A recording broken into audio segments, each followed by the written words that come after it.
In this question, there are two principles. The first principle talk about abetment to murder and its effect as per the Hindu Succession Act, and second principle talks about the definition of murder, that what act would qualify as murder.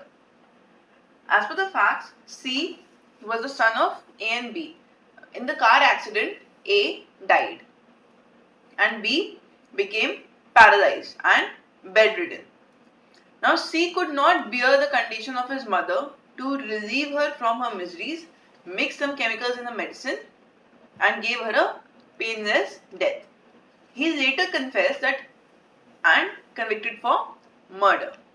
Although C was earlier sentenced to life imprisonment but later given pardon on a mercy plea after 2 years of his sentence, can C inherit B's property?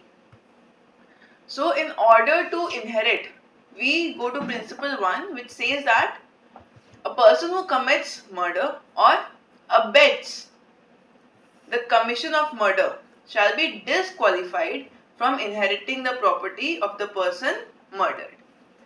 Principle 2 says, if a person doing an act wherein he had the knowledge that the act is so imminently dangerous that in all probability it will cause death.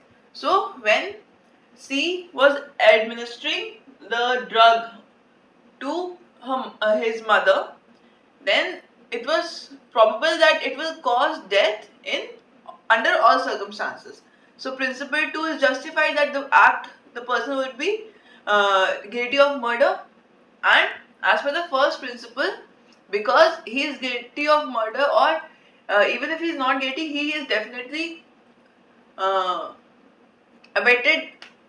He has not abetted, but he has actually murdered the mother, because he knew that administration of the drug would uh, lead to the death of mother definitely.